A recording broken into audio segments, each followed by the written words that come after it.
sur Europe 1. Votre invité ce matin, Alexandre Lemaire et Arthur Delaporte, député PS du Calvados. Bonjour Arthur Delaporte. Bonjour. Les États-Unis ont-ils raison d'avoir attaqué l'Iran et ses installations nucléaires ?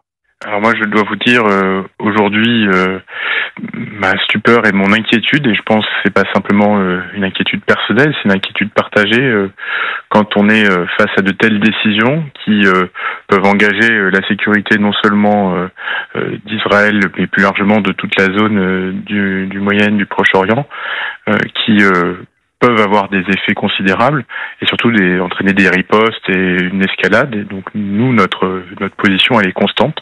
C'est celle de demander les voies de la négociation et d'éviter d'arriver à ce type d'extrême, parce qu'on ne sait pas derrière dans quoi on peut basculer. Alors on ne sait pas, on imagine que les Américains ont supposé les deux scénarios, intervenir ou pas. Vous pensez que les risques liés à ces raids américains sont plus grands que les bénéfices attendus, c'est-à-dire éloigner, sinon annihiler, la perspective d'une bombe atomique iranienne? Les bénéfices attendus sont à ce stade difficiles à estimer, c'est-à-dire qu'on ne sait pas à quel point ces attaques ont été dans leur capacité à limiter la capacité de l'Iran à se doter d'une bombe atomique. Ce qui est sûr, c'est que aujourd'hui, il est urgent de revenir dans une perspective de négociation.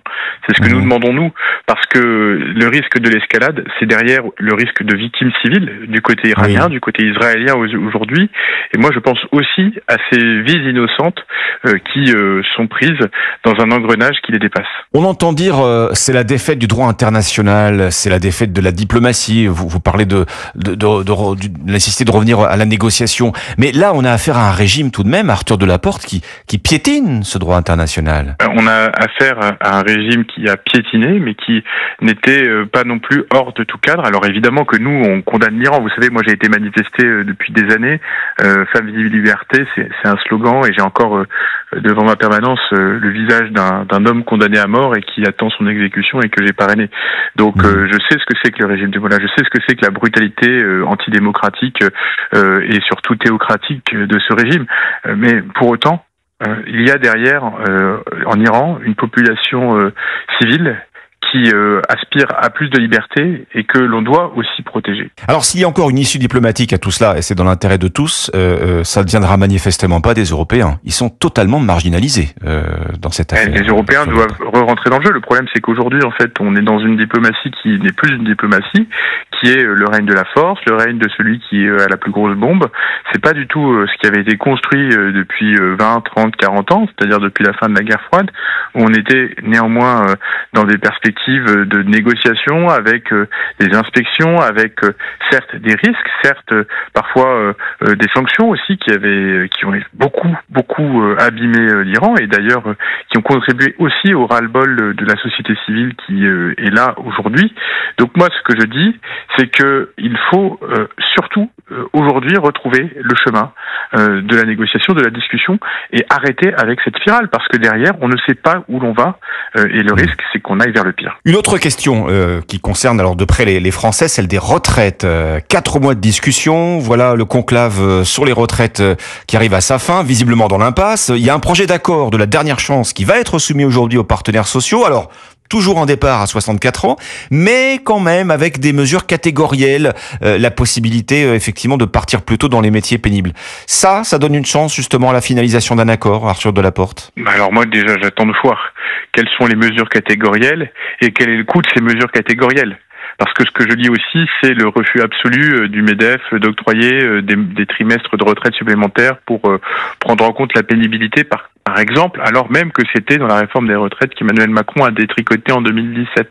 Donc oui, s'il n'y a pas de pénibilité, s'il n'y a pas d'avancée sociale significative, si cela se fait par ailleurs à un coût exorbitant pour les Françaises et les Français, nous ne pourrons pas l'accepter. Mais par ailleurs, qu'il y ait accord ou non, notre demande, celle des socialistes, elle est constante. C'est celle d'un retour au Parlement et d'une capacité à débattre d'un texte de loi sur les retraites pour revenir en arrière sur la réforme Borne. Et il y avait eu un engagement du Premier ministre. Il y avait eu un engagement du Premier ministre dans son discours de politique générale. Il avait dit, en tout état de cause, quelle que soit l'issue des négociations, il y aura un retour au Parlement. Et aujourd'hui, nous attendons simplement qu'il tienne sa parole et que le Parlement puisse enfin débattre 149.3. Sous peine de censure? Si le Premier ministre choisit, quelle que soit l'issue de l'accord, d'éviter le Parlement, alors il y aura censure. Arthur Delaporte, vous êtes aussi le président de la commission d'enquête sur les effets psychologiques de TikTok sur les mineurs. Alors là, l'un des enseignements de vos travaux d'enquête, tout le monde se renvoie la balle, hein. Les patrons de TikTok n'ont rien à se reprocher, et en face, les influenceurs non plus. On n'avance pas beaucoup. C'est assez sidérant. On a auditionné tous les acteurs. On a fait, là on arrive à la fin, près de 150 auditions de personnes, d'acteurs, de psy, d'informaticiens, de modérateurs la semaine prochaine de TikTok qui témoigneront sous le sceau de l'anonymat parce que voilà, c'est des métiers difficiles et donc ils ont des choses à nous dire. Mais ce qui est sûr, c'est que personne n'est vraiment responsable et tout le monde fait de son mieux. Mais quand on voit TikTok, on sait très bien qu'ils n'ont pas fait assez sur l'algorithme. Et par ailleurs, il y a évidemment une responsabilité des parents. Mais moi, je le dis, la vraie responsabilité, c'est celle des plateformes. C'est celle d'une part de ceux qui conçoivent un algorithme qui est pernicieux et de l'autre part de ces plateformes qui mettent en place des mécanismes de rémunération totalement délirants, plusieurs centaines de milliers d'euros par mois pour certains influenceurs qui produisent des contenus très problématiques parce qu'ils sont cash, parce qu'ils sont visibles, alors ils se font beaucoup d'argent. Emmanuel Macron veut interdire les réseaux sociaux aux moins de 15 ans. Est-ce que vous y croyez? Est-ce que vous approuvez? Est-ce que c'est simplement faisable? Pour moi, c'est la fausse bonne idée. C'est la fausse bonne idée pour plusieurs raisons. La première, c'est que c'est difficilement faisable, donc du coup, le risque, c'est l'impuissance du politique. La deuxième, c'est qu'en fait, ça détourne du vrai sujet. La régulation des plateformes, notamment à l'échelle européenne, des condamnations et surtout une maîtrise de l'algorithme qui choisit globalement les contenus qui sont projetés aux jeunes et qui parfois peut les enfermer dans des situations de grande tristesse et de contenus extrêmement violents.